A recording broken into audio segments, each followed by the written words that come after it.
Sportscast, July 10th, 2020. If you haven't yet, please subscribe in all our channels, Periscope, YouTube, and iTunes. And if you're in iTunes, please rate and review. It will help us out tremendously. And, of course, visit us on thesportscast.net, thesportscast.net for the latest and greatest. This episode is brought to you by Insta Bible app. You can download the Insta Bible app on the iOS App Store. Share a verse to the world. The Champions League 2020 draw has been completed this morning. A few favorable teams are expected to make it to the final.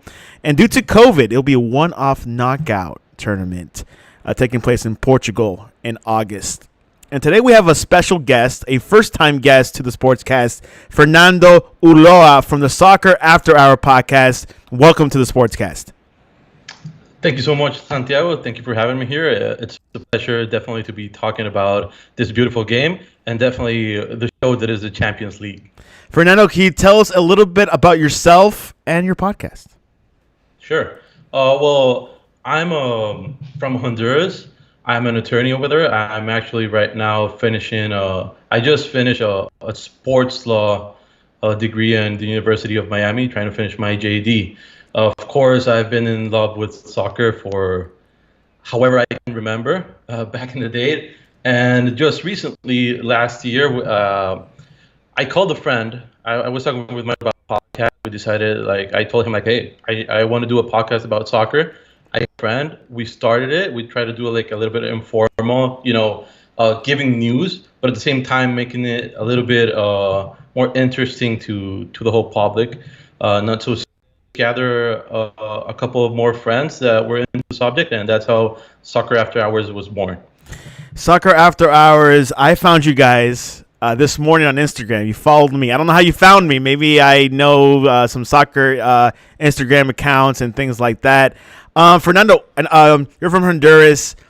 Soccer in Honduras is kind of like on and off. How big is it right now? Has the national team reached to that Mexico, USA level?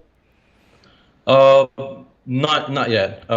Sadly, we're at that point right now, but it's picking up again. I mean, I don't know if you're aware of it, but it took Honduras since the World Cup in Spain in '82. It took us 27 years to go back to a World Cup, which was South Africa 2010. And then we went to another World Cup in Brazil. However, we couldn't make it to Russia. And again, the team is picking up. It's a process. The manager right now is doing a great job. We have excellent new talent, some old and mature, talent as well. That's a great support for the team. And hopefully we're going to make it to this next World Cup. Now, you had one special player. I believe he played in the MLS, but then went to Germany. Can you remember what's his name? Okay, I believe I know who you're talking about. We've had several special players. We had playing in the MLS that went to Europe. We had Roger Espinosa, which played for Kansas City, and then he went to play in England. Also, Minor Figueroa went to England. We had Andy Najar, who went to Anderlecht. That one.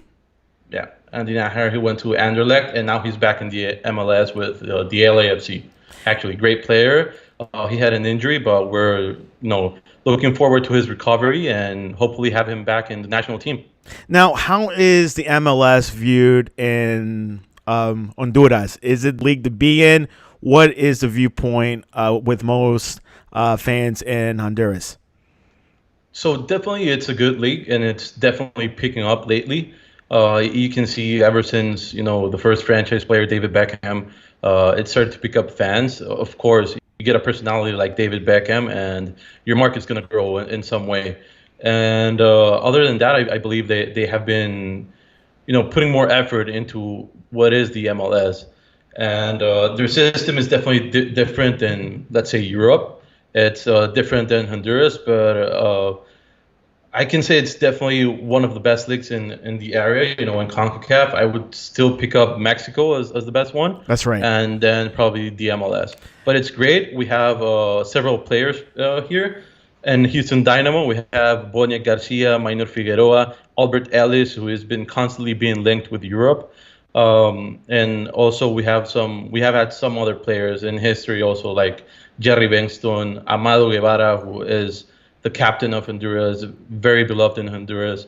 And we're we're trying to bring in more players because definitely the level is better, and that only helps our soccer and our national team. Yes, I totally forgot about Liga MX. You know, guys, soccer is so huge. There's leagues Yeah. everywhere, and it's like 24/7 all year long. What percentage of the Honduran national team plays in the Mexican League? Actually, as of right now, we have Daniel Maldonado, who just went there, and I'm not sure if there's anybody else like playing one of the big teams, but he was a former player from Ottawa, one of the big teams over there in Honduras, and now he's playing in Mexico. Yeah, with But yeah, that's a great league, and again, it's different, but I do believe in the area and Concacaf. The Liga MX is the top one right now. yeah, with Liga MX, I believe they put a limit on foreign players. So it's not as easy for anyone to go into play, and they kind of focus on the local and domestic players. MLS, they want to do that in MLS, I think, but I think it's not as Actually, strict. actually, the MLS, maybe not on foreign players, but do I don't know if you're familiar with the franchise players. Yes, Okay, so DP. Yeah. every team they have of course they have a salary cap. Hmm. That's another thing that's well managed here, and maybe one of my points of why the MLS is struggling a little bit. I mean, you can only spend so much money on your roster, and you only have 3 slots to bring in, franchise players. We're talking David Villa, we're talking Andrea Pirlo, Kaká, Nani, uh, you name it, Zlatan Ibrahimovic, Chicharito Hernandez, these type of players that definitely add a lot, not just to their team, speaking, technically, and when speaking about soccer, but also in the marketing area. They add a lot, and they bring more fans, they bring in more money, and they make the sport even better and hopefully more enjoyable. Even for like the CONCACAF, which is the regional conference of South America, Caribbean, and also like Central America, that the MLS has brought a lot of opportunities for CONCACAF countries to come into the league and become better. That's why for 2018 was a testimonial of that. A lot of the CONCACAF teams have reached to the USA level. USA did not qualify to the World Cup, but you were seeing some new teams like Panama going in, and it's because of the MLS opportunity to play at a good, decent level. It's not European level yet, but it brings the opportunity for them, and also brings a lot of strength towards like their national team, rather than But it's a whole nother podcast to talk about. Tell us a little bit about your podcast. What leagues do you guys cover? Soccer leagues, guys. There's about 80 of them. But what Pacific leagues do you guys really cover? Well, right now it has been kind of a struggle with everything that's been going on. Football stopped for a while. We try to manage to keep it going, but we mainly cover, of course, Honduras, MLS. We got, again, as I told you before, we got people in Peru, in Mexico, in Germany, in Honduras. Myself, I'm here in the States. So we cover all of those leagues, and we also try to cover any special events. Definitely the Champions League.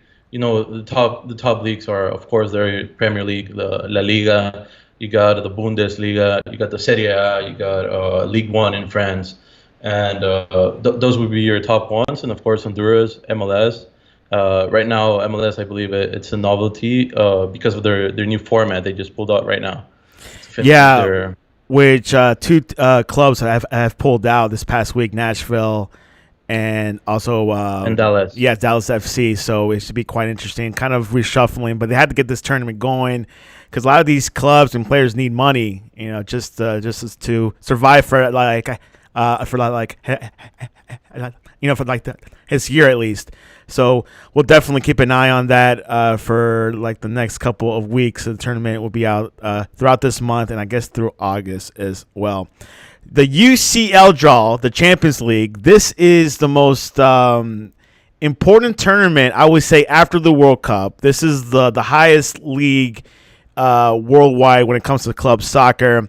The best clubs from each league, let's say the Premier League, which is in England, France, as in League One, Spain, La Liga, and so on, play and all in one league. Of course, they got 80 games or 100 plus games a year, but this is like the Super Bowl when it comes to Europe. This is where if you win this, you're the best in Europe and possibly the best in the world. And this morning we had the draw early this morning around 6 a.m. Eastern. And we're going to go through it with Fernando and see what your thoughts are.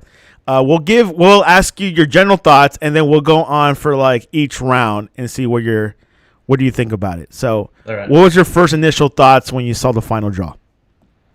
Actually, I got happy. I got excited. First of all, because the tournament is going to happen, and secondly, I believe the fixtures itself, if they go a certain way, they're going to be really interesting to see. And of course, right now I'm talking from my heart, because it's going to be a nice clash if Juve with Cristiano Ronaldo and Real Madrid make it, to the next round and face each other. Other than that, I believe we're going to have some great games. Bayern v Chelsea right now. That's Barcelona Napoli. That's part of the games that have to be played yet, not part of the fixture. Juventus and Lyon, and then Man City and Real Madrid, which is going to be one of the best games together with Barcelona and Napoli. As for the fixtures, again, I mean, all of the teams you got left right now are top teams. So I guess the underdogs probably is going to be Lyon and Napoli and Chelsea.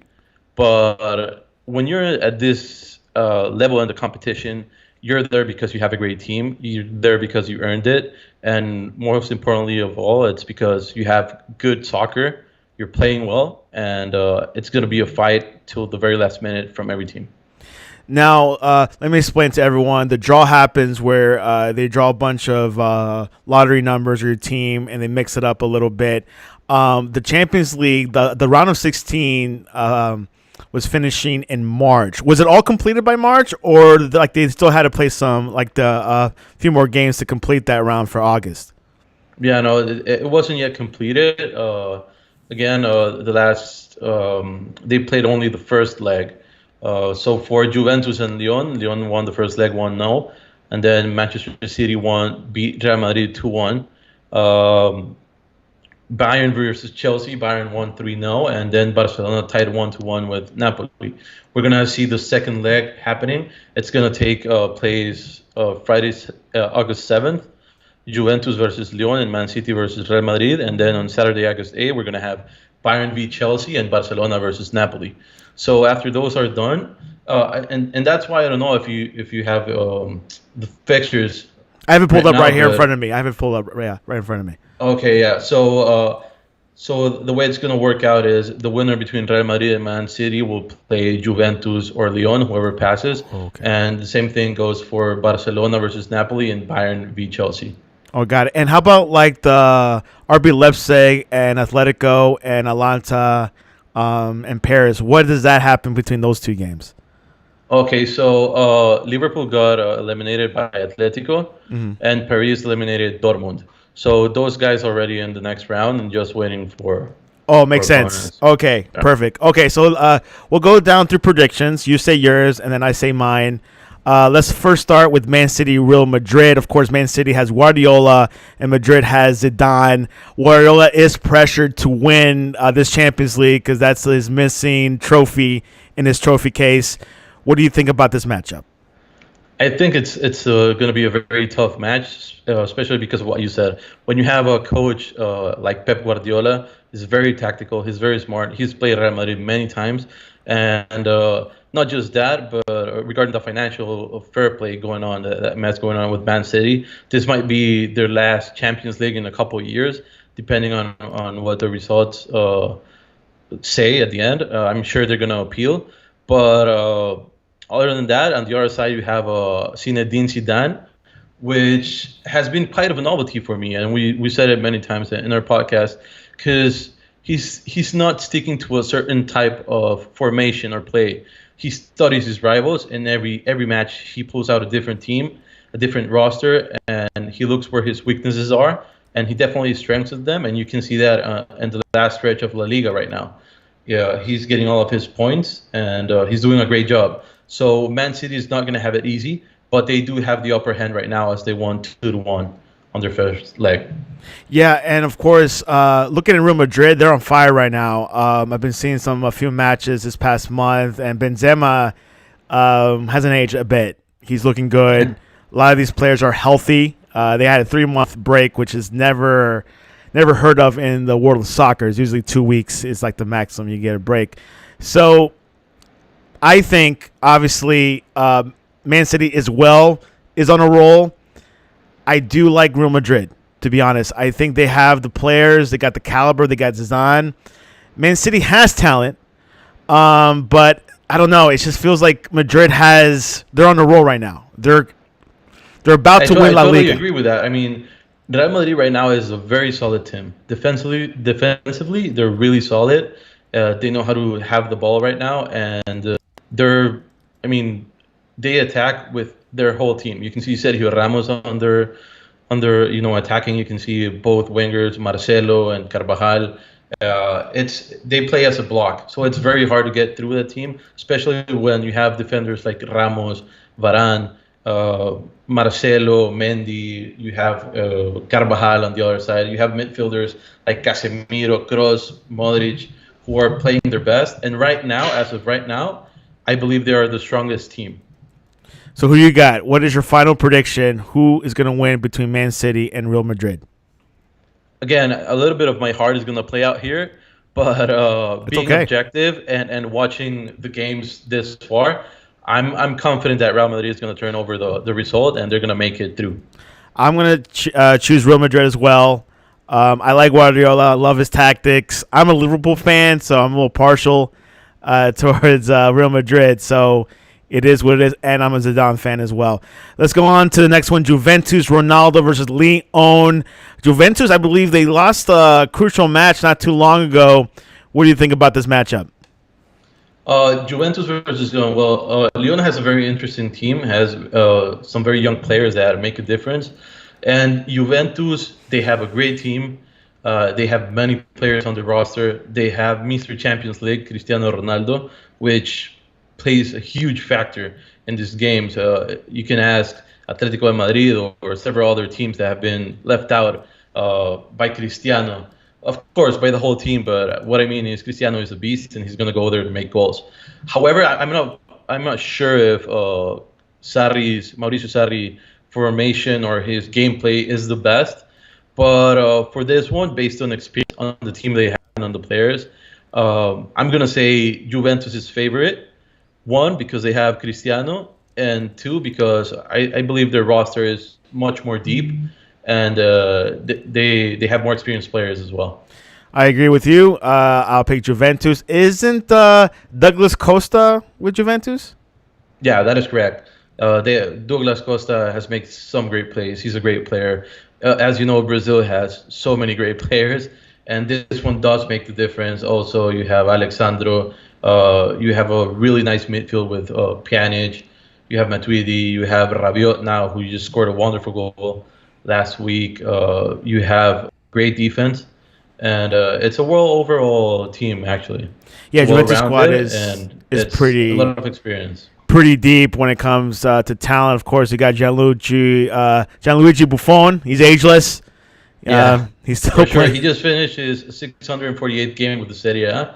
They even had a special jersey with 648 on their sleeve in honor of Gianluigi Buffon. And I am with Fernando. I'll pick Juventus as well. RB Leipzig versus Atletico Madrid. My Spanish friend was telling me that Atletico has a good, clear path to the final. What are your thoughts over this match? I think Atletico is the favorite.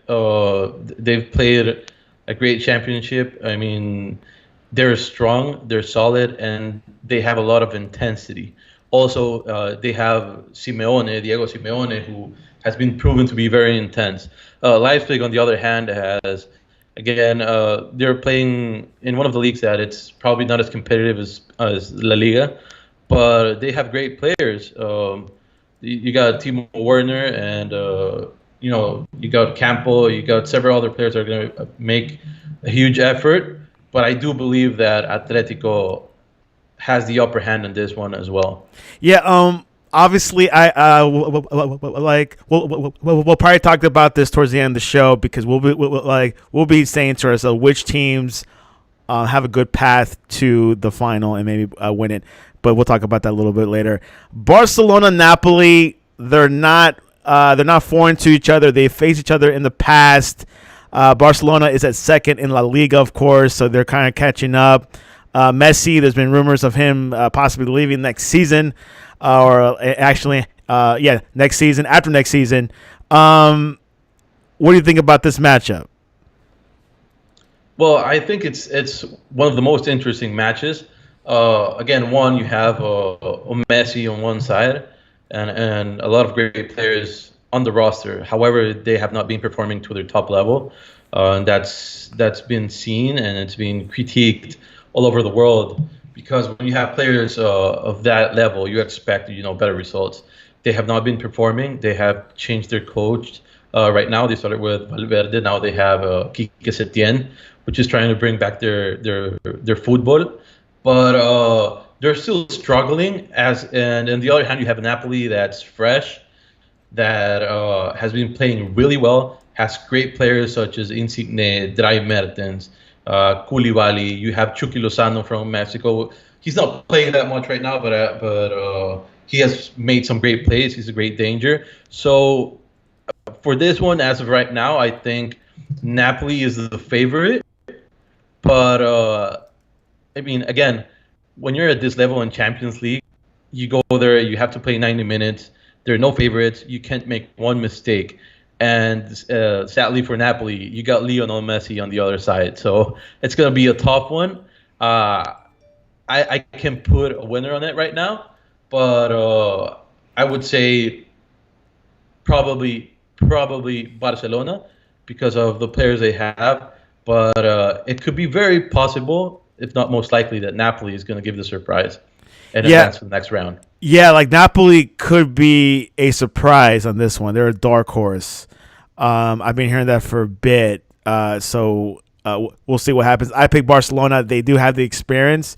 They do have the talent. Napoli has talent. I've seen them. I actually saw them last July. But I'm going to pick Barcelona on this one.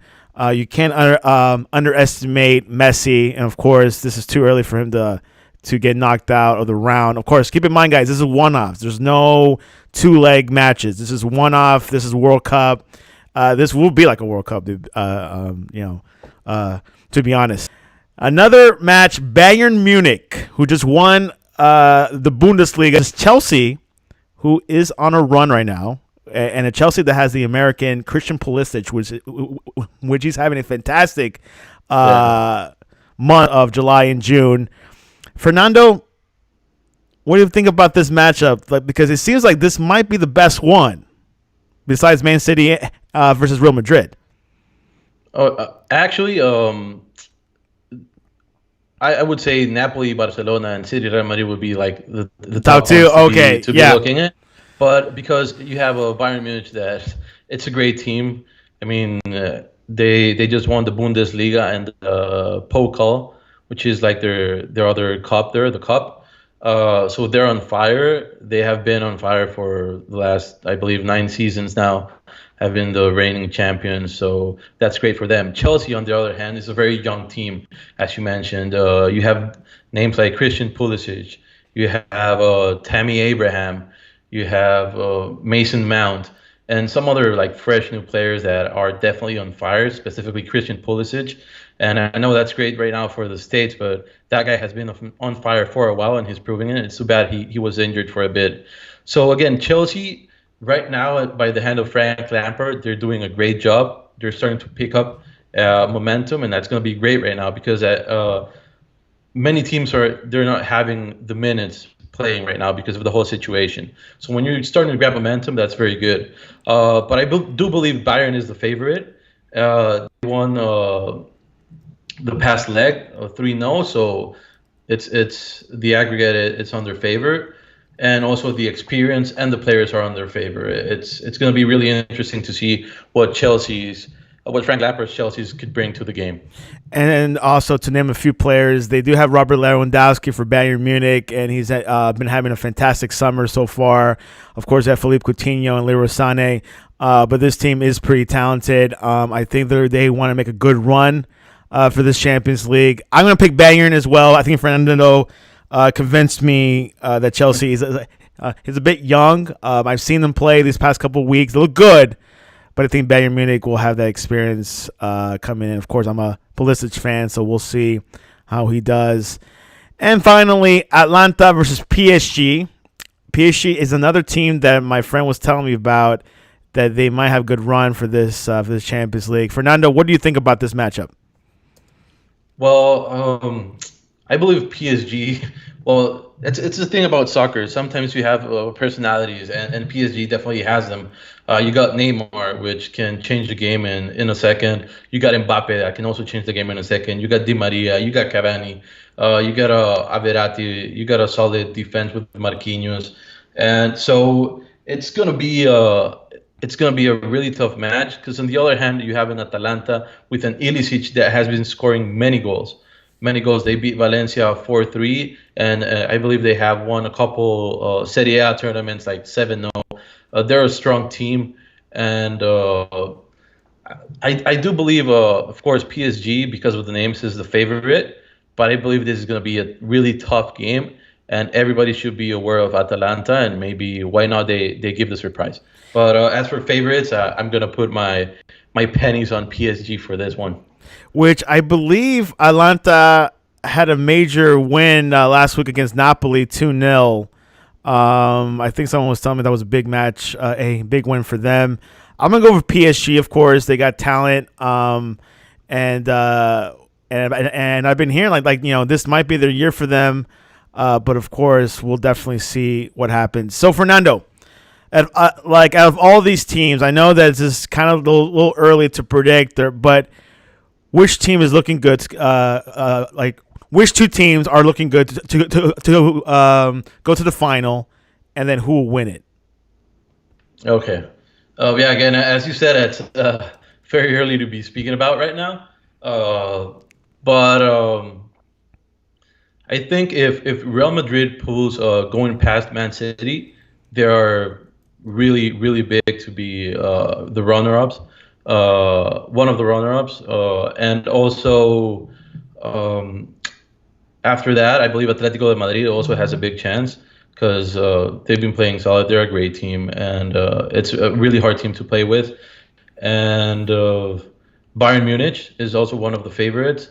So I'd say, for me, I'm gonna go with Bayern, Atletico de Madrid, and I'm gonna put Real Madrid in there as well. Because not just because I'm a Real Madrid fan, not just because they're like the reigning champions in this tournament, but because they're at a great level right now.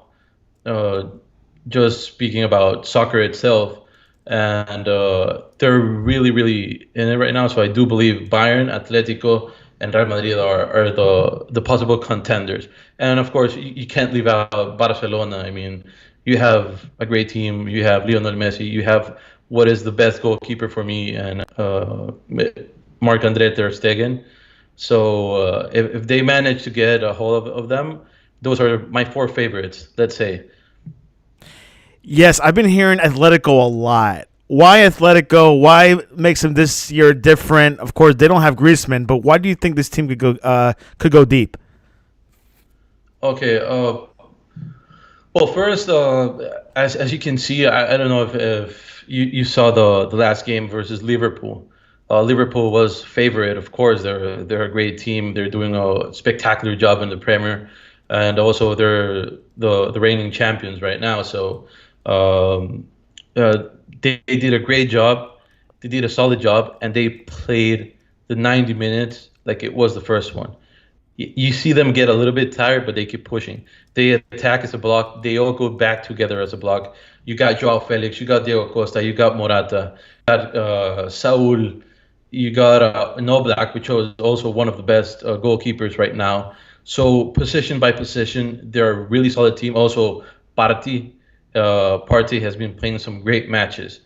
So when you get all of those players together, they have been playing for a while together. They just have a couple new additions, and you have Diego Simeone, which has been pushing them for a while. They have been so close to glory and have not been able to make it. So if you see their gameplay right now, I do believe they're a very strong contender, and it's a Champions League. And as you said earlier, it's going to be a one-game knockout. So nothing's written down. Anything can happen in those 90 minutes. And if somebody can make a great match, it's going to be Atletico de Madrid for sure. Diego Simeone has been talked about a lot for these past couple years. He definitely outcoached Liverpool. What's up with his tactics? I've been hearing a lot of comparisons to Mourinho, but is he a good coach? Is it because he's very would you say that he plays mind games a lot? But what makes Simeone so special? I think you can. What makes Simeone so special for you is his intensity, his will, his strength. Also, he's a leader.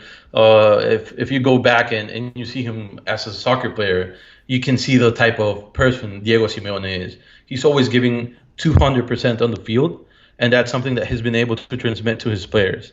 So when you have that and you add talent, and then you add preparation, then you have a great team. Diego Simeone is a great candidate. It's a great coach. And the only thing that he's had against in the past years in Champions League is he probably played the best Real Madrid in years. And sometimes you can't beat a really good soccer team, no matter what you do. But he's been doing great. He's a great coach, and I do believe his intensity and leadership, as well as his way of games and closing those spaces where the opposing team will attack, is what makes him such a great team. And that's my analysis on Diego Simeone. Even after Griezmann, he still has it, so that's very good. That shows his strengths, and I do agree with you. So you named three runner-ups, Bayern Munich, Atletico Madrid, and Real Madrid. Who would win it from those three? Um, that's that's another tough one. But today, I don't want to say. Well, that's a really tough one. But I would say it's between Real Madrid and Bayern Munich. Real Madrid and Bayern Munich, and between those two, And between those two, it's going to be a really interesting match. head to head, who you got? I have to get Real Madrid for sure. They're a really solid team, and I support them. So that's a little bit not too objective on my part. But speaking about soccer itself, I do have Real Madrid. Zidane is doing a great job. I've discussed it before, and maybe I'm not a fan of the way Real Madrid is playing right now, but they're getting the results in, and at the end of the day, that's what counts. I would not disagree with you on that. Real Madrid definitely has the experience. A lot of those players have been playing together for the past 6-7 years, maybe longer. And I do like what they see. They do have the angst. Now, is Bale a big factor for this Madrid team, or not so much as before? Not at all. Not at all. We've seen it. We've discussed it. Everybody knows it. You can see him sitting on the bench, just so relaxed.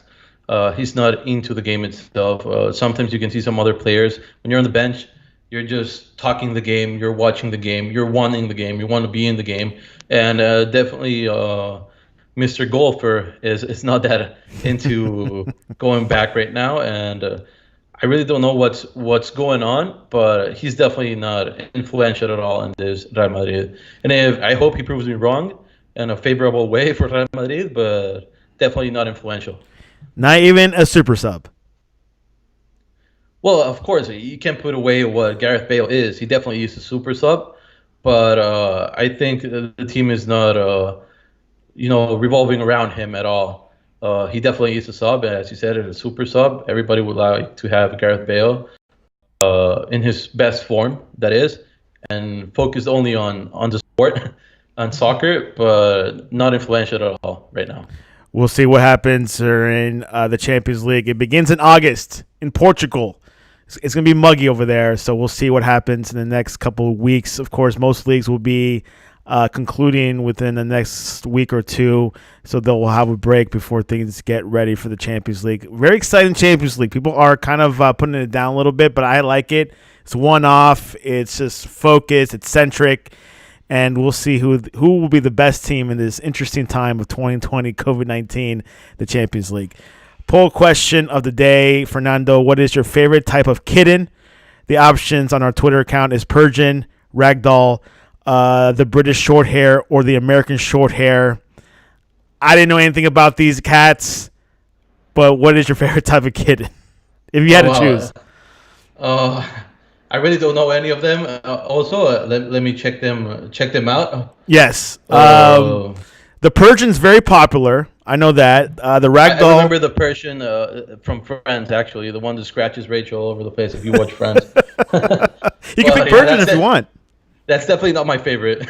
Okay, then you got the Ragdoll, which I think it's if you see it, you might recognize it, and then the British short hair and the American short hair.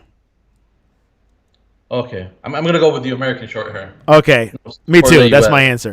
Right now, yeah. which they're tied at 40% with Persian, and second place Ragdoll is going at 20. British short hair is getting 0. So you guys still have about 12 hours to vote on it if you go to our Twitter account at the Sportscast1.